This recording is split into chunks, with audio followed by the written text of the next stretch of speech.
Unit 3, the cellular concept, part 2. So first is channel capacity. So when using a hexagon to a model coverage area, center excited cell, the base station depicted as being either in the center of the cell, omnidirectional antenna is used, edge excitation cell on the 3 of the 6 cell vertices, sector direction antenna is used. So consider a cellular system which has S-duplex channel available for reuse. Each cell allocated group of K channel where K is less than S, and the S channel is divided among the N cells which are unique and disjoint. So S is equal to K into N. Now cluster N cells which collectively use the complete set of available frequencies. If the cluster is replicated M times in the system, then the number of duplex channels C as the measure of capacity is C is equal to Mk into S, which is equal to Ms. So capacity is directly proportional to the replication factor in fixed area. Now the factor N is called the cluster size and it is typically equal to 4, 7 and 12. If the cluster size N is reduced while cell size is kept constant, that means more clusters are required and more capacity is achieved.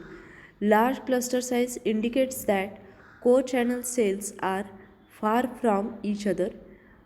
Conversely, small cluster size means co-channel cells are located much closer together.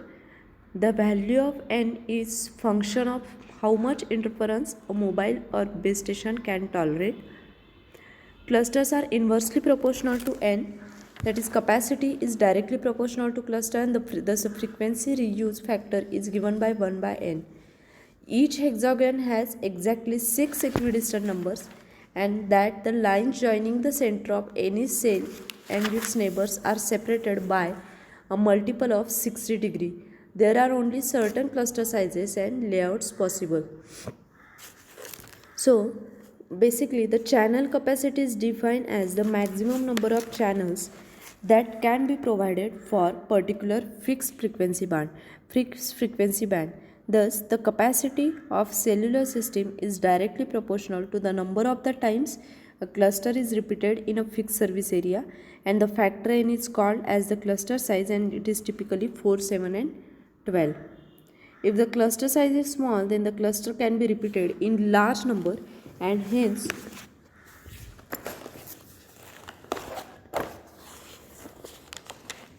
more capacity is obtained.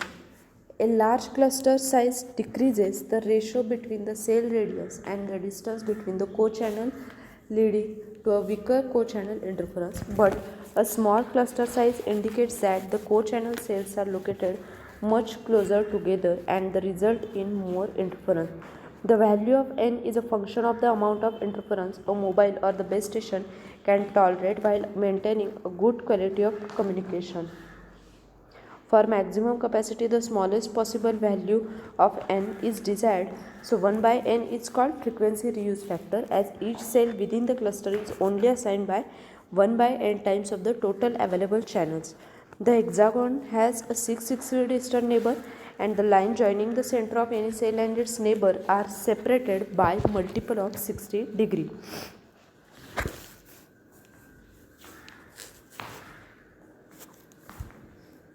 So the geometry of the hexagon is such that the number of cells per cluster N have values that satisfy the equation N equal to I square plus Ij plus J square, where I and J are non-negative integers.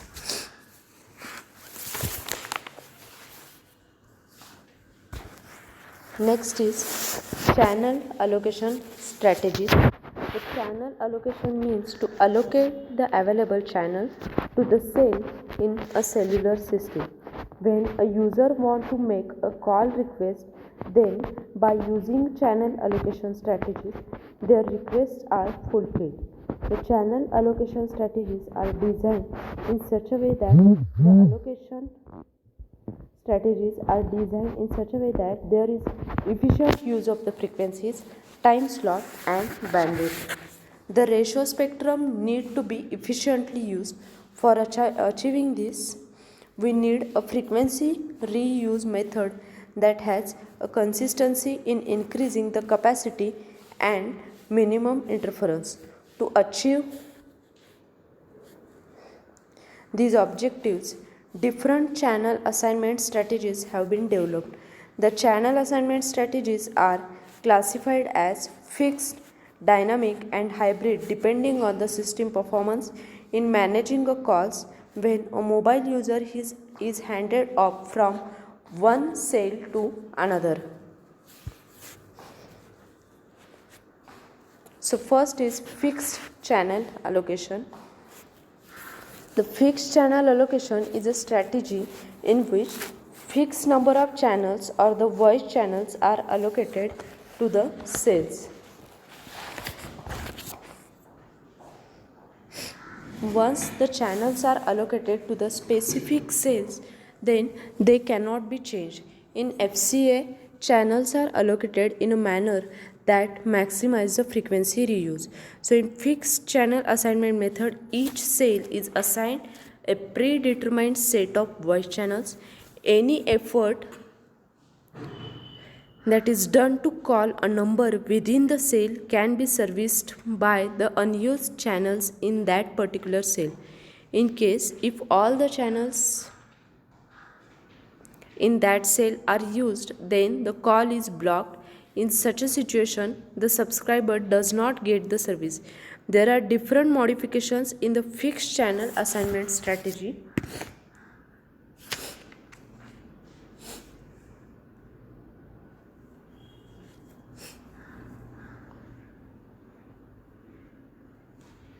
So this is the diagram. Here in cell, a 20 channels or the voice channels are allocated. If all the channels are occupied and user make a call, then the call is blocked. Borrowing channels handles this type of the problem. In this cell, the borrow channels from the other cells. So each cell is allocated a predetermined set of voice channels. A call attempt can only be served if a new channel in the particular cell is available. If all the channels are occupied, then the cell call is blocked. The several variations exist like borrowing strategy. A cell is allocated to a borrow channel from a neighboring cell if all of its channels are occupied. A mobile switching center supervises such a procedure and ensures that borrowing of channel does not disturb or interfere with any of the call in progress in the donor cell. In fixed channel assignment strategy, each cell is allocated a fixed number of voice channel. Any communication within the cell can only be made with the designated unused channels of that particular cell. Suppose if all the channels are occupied, then the call is blocked and the subscriber has to wait. So, the channel borrowing means the channel borrowing involves borrowing channels from other cells or the same cell. The main advantage of the channel borrowing is that it prevents a cell splitting that is costly. In one method, a cell is allowed to borrow a channels from an adjacent cell if all of its channels are occupied. This method is called borrowing strategy. The borrowing procedure is supervised by the Mobile Switching Center, that is MSC. The MSC also ensures that the channel borrowing does not disturb or interfere any calls that are in progress in the donor cell.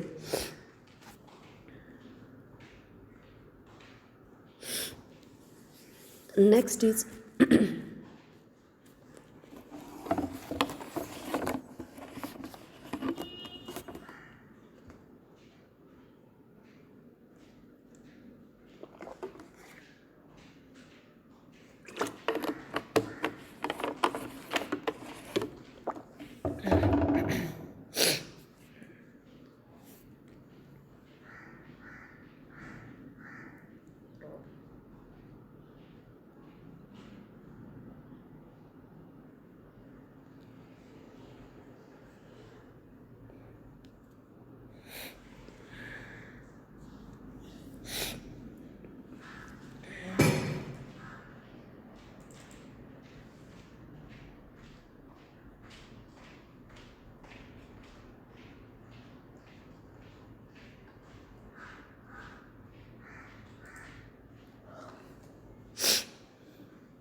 Next is dynamic channel allocation, that is DCA. The dynamic channel allocation is a strategy in which channels are not permanently allocated to the cell. When a user makes a call request, then the base station send that request to the mobile station center for the allocation of the channels or the voice channels. This way, the likelihood of the blocking calls is reduced. As traffic increases, more channels are assigned and vice versa. So, the dynamic channel assignment strategies require the RNC to collect a real time data on the channel occupancy, traffic distribution, and the radio signal strength indications of all channels on continuous basis. This increases the storage and computational load on the system, but it provides the advantage on increased channel utilization and the decreased probability of the blocked call. There are also hybrid strategies, that is flexible channel assignment. So in dynamic channel assignment strategy, there is no permanent allocation of the channel. Every time a call request is done and the base station requests a channel from the mobile switching center. The MSC, that is a mobile switching center, only allocate a channel after verifying that the channel is not currently in used in the cell or any other cells that come within the minimum restricted distance of the frequency reuse to avoid co-channel interference. The dynamic channel assignment strategy reduces the probability of blocking and increases the trunking capacity of the system. These strategies need the MSC to collect a real-time data, that is traffic distribution, channel occupancy, etc. It increases the load on the MSC but provide the advantage on increased channel utilization and reduced probability of blocked cell. So advantages of this is it reduces call blocking, that is to say it increases the trunking capacity and increases the voice quality. Disadvantages is it increases the storage and computational load at MSC. It requires real-time data from entire network related to channel occupancy, traffic distribution, radio signal strength indications from all channels. So voice channels are not allocated to the cell permanently. On each call request, the base station requests a channel from the MSC, that is a mobile switching center. It allocates a channel by taking into account the likelihood of the future blocking within the cell and the frequency of the use of the candidate channel reuse distance.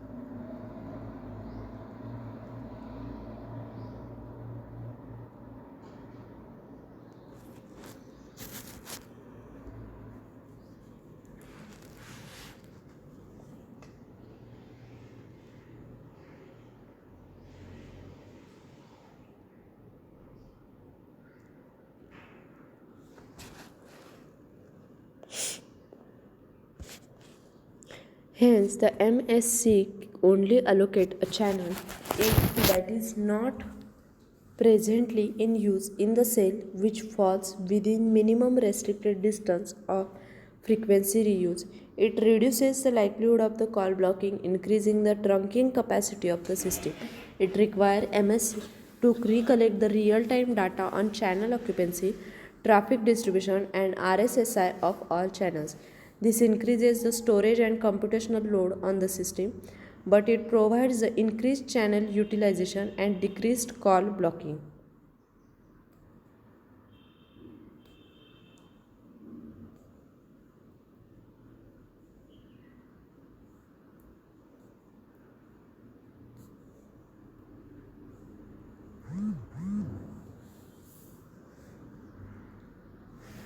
In dynamic channel assignment, the strategy channels are temporarily assigned for the use in the cells for the duration of the call. Each time a call attempt is made from a cell, the corresponding BS requests a channel from the MSC. The MSC then allocates a channel to the requesting the base station. After the call is over, the channel is returned and kept in central pool. To avoid a co-channel interference, any channel that in use in one cell can only be reassigned simultaneously to another cell in the system if the distance between the two cells is larger than the minimum reuse distance. It increases the trunking capacity of the network as all of the channels are available to all cells. This type of assignment strategy results in the heavy load on switching center at heavy traffic condition.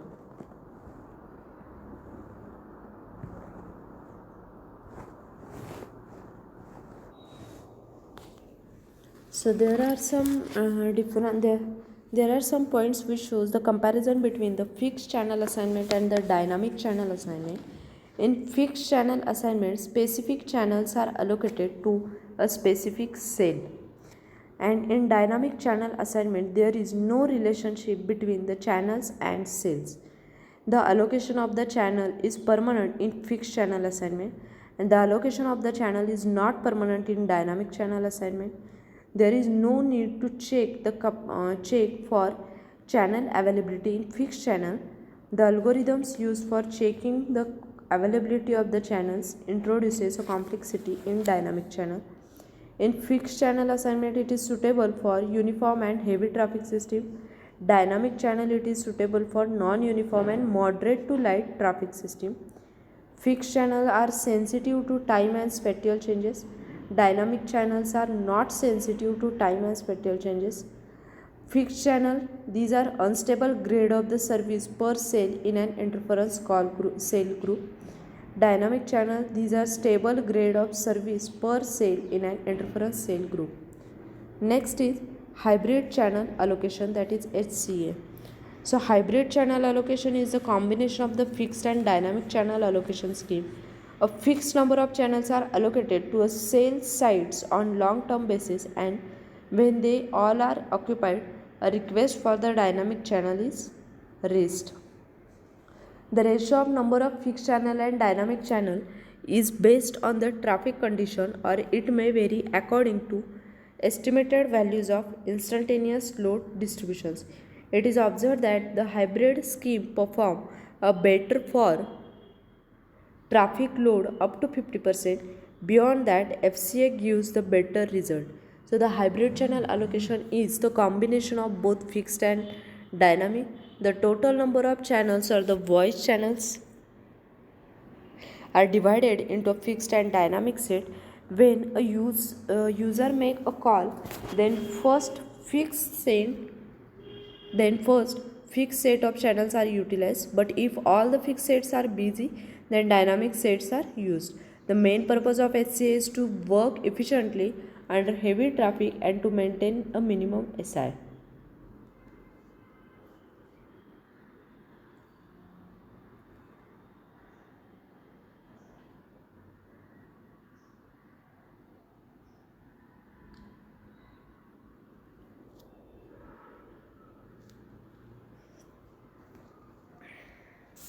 So these are the three channel allocation schemes or channel assignment strategies, that is fixed channel, dynamic channel and hybrid channel allocation. Next point is interference. So interference means it is a major limiting factor in the performance of cellular radio system. In comparison with wired communication, the amount and the source of interference in wireless system are greater. It creates a bottleneck in increasing capacity. Sources of interference are mobile station, neighboring cells, the same frequency cell,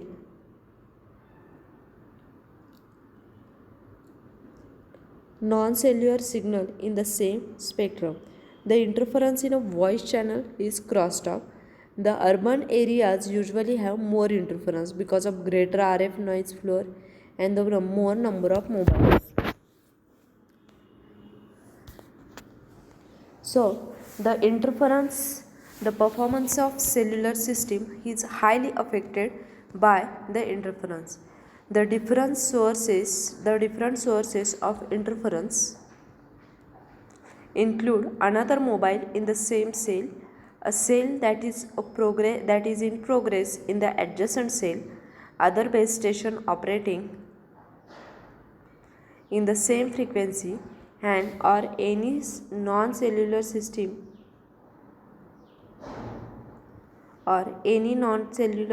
system that leaks energy into a cellular frequency band.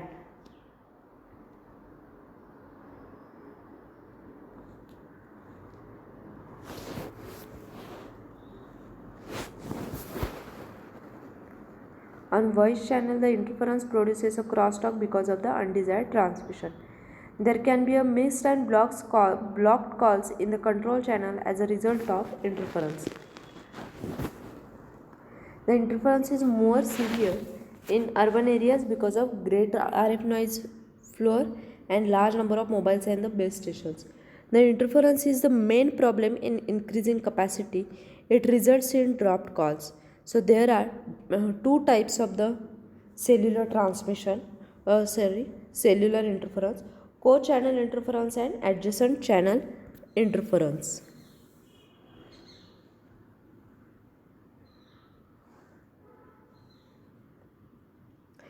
In frequency reuse method, several calls use the same set of frequencies in the given service area. The cells using the same set of the channels are called co-channel cells. The interference between the signals from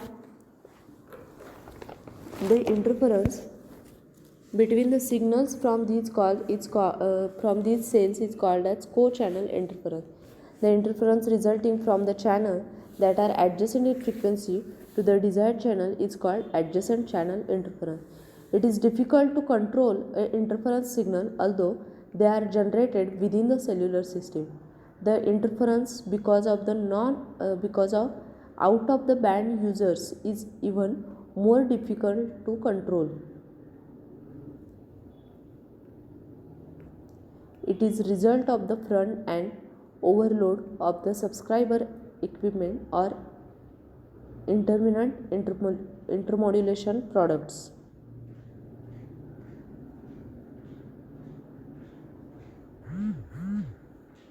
Next is co-channel interference and system capacity.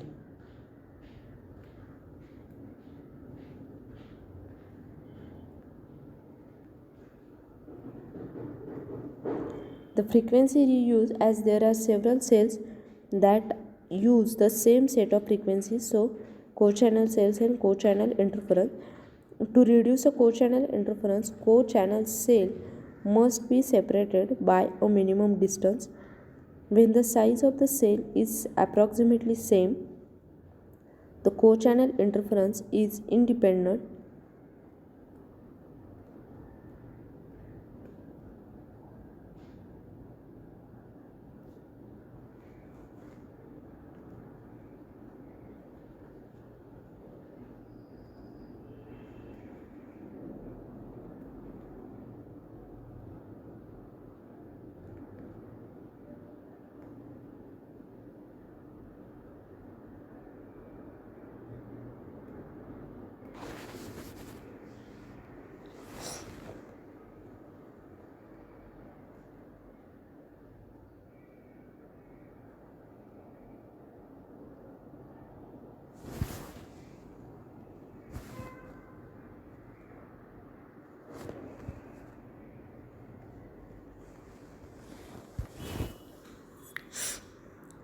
To reduce a co-channel interference, the cell must be separated by a minimum distance. When the size of the cell is approximately the same, co-channel interference is independent of the transmitted power. Co-channel interference is a function of radius of the cell R, and the D is distance to the center of the nearest co-channel cell. Increasing the ratio Q is equal to D by R, the interference is reduced. So Q is called co-channel reuse ratio. For hexagonal geometry, Q is equal to D by R square root of 3n. A small value of Q provides large capacity. A large value of Q improves the transmission quality. Smaller level of co-channel interference. A trade-off must be made between the two objective. So here the table is given which shows co-channel reuse ratio for some values of n.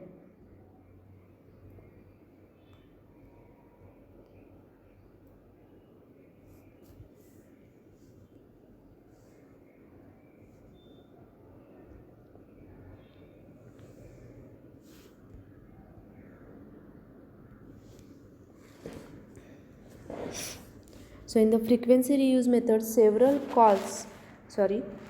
cells use the same set of frequency in the given service area. The cells using the same set of channels are called co-channel cells. The interference between the signals from these cells is called co-channel interference. In order to reduce this co-channel interference, the co-channel cells are physically separated by a minimum distance to provide a isolation.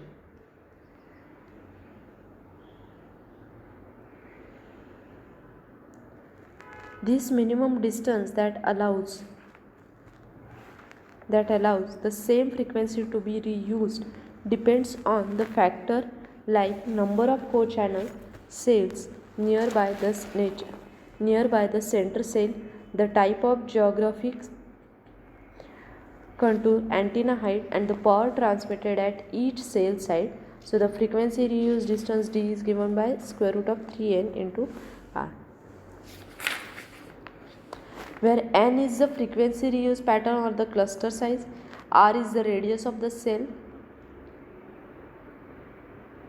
If all the cell sites transmit the same power, then n increases and the frequency reuse distance d decreases. This increased d reduces the probability that the co-channel interference can occur.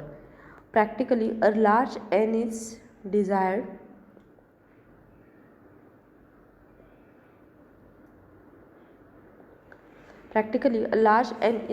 However, the total number of channels that are allocated is fixed. If n is too large, then the number of channels assigned to each n cells becomes small. If total number of channels in n cell is divided into n increases, then it results in trunking inefficiency. Hence, we need to select a minimum frequency reuse distance with a view to reduce a co-channel interference. In order to final the co-channel interference reduction factor, we assume that all the cells are of same size and the base stations transmit a same power. The co-channel interference ratio is independent of the transmitted power.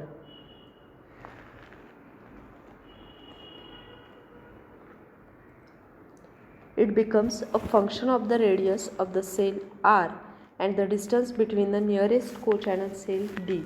The ratio D by R is called as the co-channel reuse ratio or the co-channel interference reduction factor, which is given by Q is equal to D by R. Co-channel interference reduction factor is related to the cluster size n. So Q equal to D by R equal to square root of 3n. A small value of Q provides the large capacity in the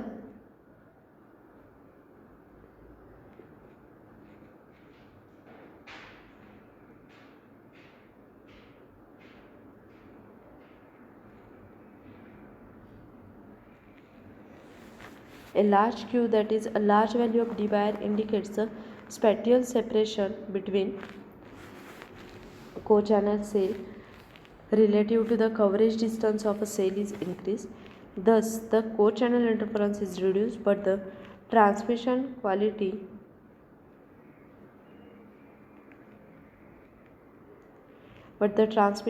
is improved.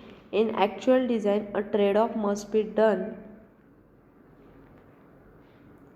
between both.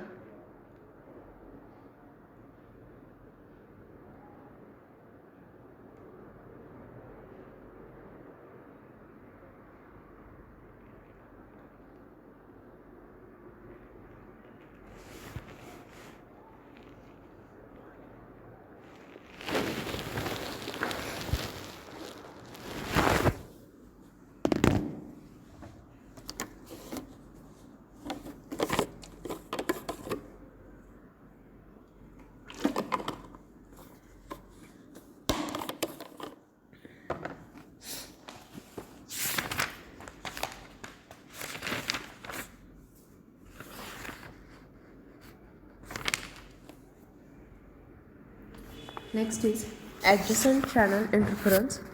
Adjacent channel interference.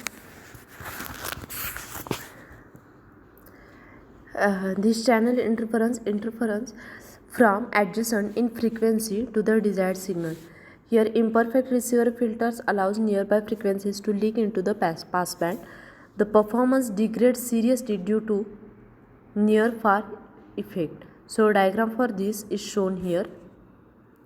The adjacent channel interference can be minimized through a careful filtering and the channel assignment. So keep the frequency separation between each channel in a given cell as large as possible. A channel separation is greater than the 6 is needed to bring the adjacent channel interference to an acceptable level. So the interference that result from the signal that are adjacent in frequency to a required signal is called adjacent channel interference. It is a result of the imperfect receiver filter that permit the nearby frequencies into a passband of the desired channel.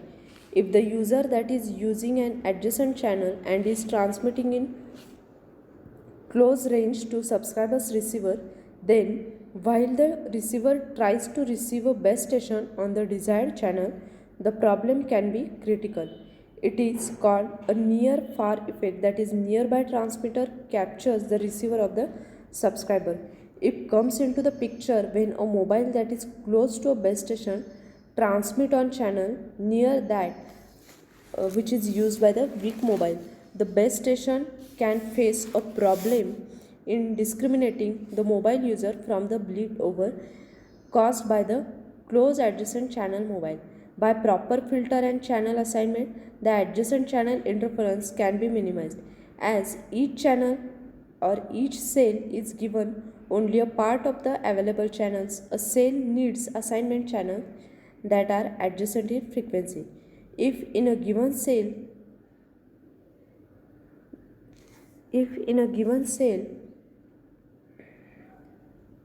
the frequency separation between the cells is made large, then the adjacent channel interference can be made considerably reduced.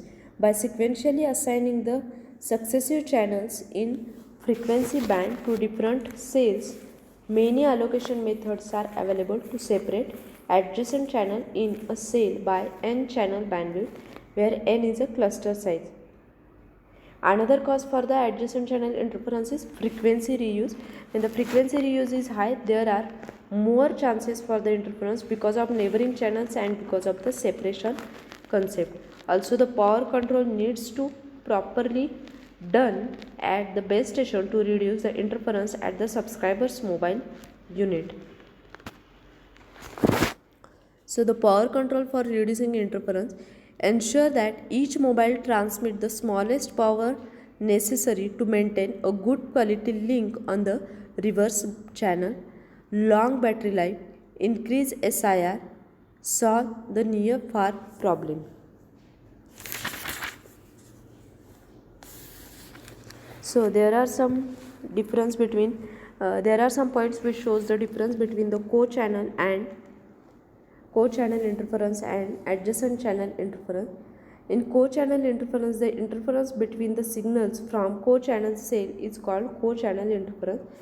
The interference that result from the signal that are adjacent in frequency to the required channel signal is called adjacent channel interference. To reduce co-channel interference, co-channel cells are physically separated by